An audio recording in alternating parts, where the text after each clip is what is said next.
former LSU linebacker transfer, was on campus this past Saturday and committed on Monday night to Baylor, making it official with a tweet that he sent out and a graphic. And he has now joined the Baylor football program and will be coming in with 4 years of eligibility and will be playing next year. So already seeing people projecting him as a starter and the impact that he's going to make and all of that. But you obviously had talked to him, Grayson, and talked to him before he actually made it official. I guess Saturday after practice was over with, kind of unfold the story for us there, and obviously what his commitment means for Baylor football. Yeah, so I mean, this happened back on really March 28th, which is when he entered the portal. Baylor was his first contact. Dave Aranda was the first head coach to call him, and I talked to him shortly thereafter. We had a good conversation just talking about some of the options and schools that he was looking at. Texas, TCU followed quickly with offers.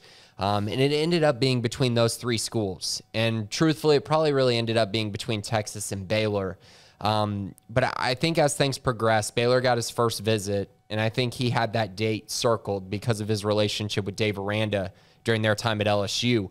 The two became really, really close. And I mean, I think there's just this amount of trust that you can't really explain between the two. That really shaped his recruitment for the second time around. And the first time around, Dave Aranda was able to land him despite him being committed to Oklahoma State for a really long time. Went on a visit to LSU, talked to Dave Aranda, decommitted, committed 3 months later, and eventually signed with LSU that time around. And then this time ends up making the decision that he wanted to be coached by Dave Aranda. He wanted to come back to being coached by one of the best defensive minds in college football and a guy that he really trusts, and a place that he really knew because he visited Baylor a lot in 2018, but decided that it wasn't really the fit for him, in large part because of Matt Rule. Speculation about him going to the NFL. I just think that Josh kind of knew that Baylor wasn't the right choice at the time. But this time around, definitely realized it was. He actually talked to Dave Aranda on Saturday following his visit. He got to talk to Ron Roberts, got to see a scrimmage, all that good stuff, figure out the academics, where he was going to live, everything like that. Then met with Dave Aranda at the end and basically told me he committed on the spot. And Dave Aranda jumping up and down. They were hugging each other. The whole staff went crazy, and no one gets to see that from Dave Aranda. And I think that's what makes everyone realize how genuine that reaction was and how big of a win this truly was for the Baylor football program going into next year. Josh is thrilled. I don't think anyone needs to worry about him, changing his mind or anything. He made up his mind this weekend, canceled all the other visits. It's over. And once again, Dave Aranda beat Texas and TCU. For Josh White, his first time around, Josh White had offers from Alabama, Arkansas, Auburn, Oklahoma, North Carolina.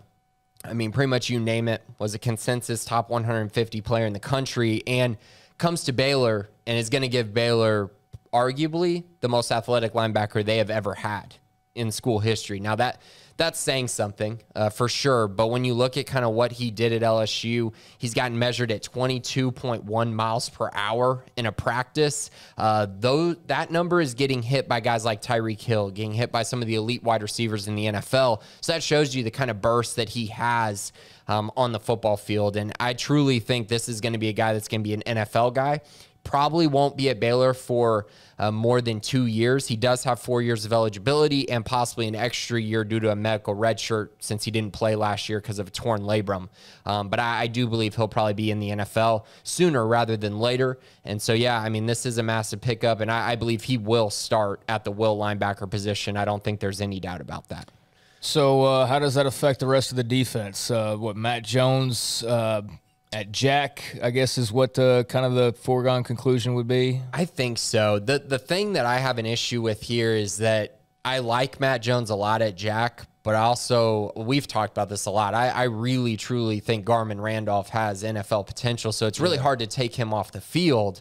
But I understand it. Matt's better in coverage. I think Garmin is the more special pass rusher. So I think those two will probably, mix and match, come in for each other a lot. And then I also think the bigger thing is Matt Jones will now be the primary backup at the Mike and Will linebacker spots. And Lord knows Baylor needs that because over the past few years, knock on wood, they have had a lot of injury problems at the linebacker position, and guys have had to come in and fill those roles. So to have an experienced guy like Matt Jones there, I think that's massive for their depth. So now you get higher quality linebacker play with Josh White. You get a more athletic linebacker next to Dylan Doyle, which honestly I do think is big for this roster. I mean, Terrell Bernard was much more athletic than everyone gave him credit for, as we're going to talk about with the pro day. But Josh is even another athlete above that. So to have him next to Dylan Doyle is massive. It kind of hides Dylan's deficiencies, but also will make Dylan look even better because it'll give him more opportunities, especially in the run game and pass rushing as well. So Josh White, new Baylor linebacker, comes over from LSU, second LSU player to join the program. Apu Ika did so last year, so now Josh White joins the fold, and hopefully he can make as much of an impact as Apu did in year one.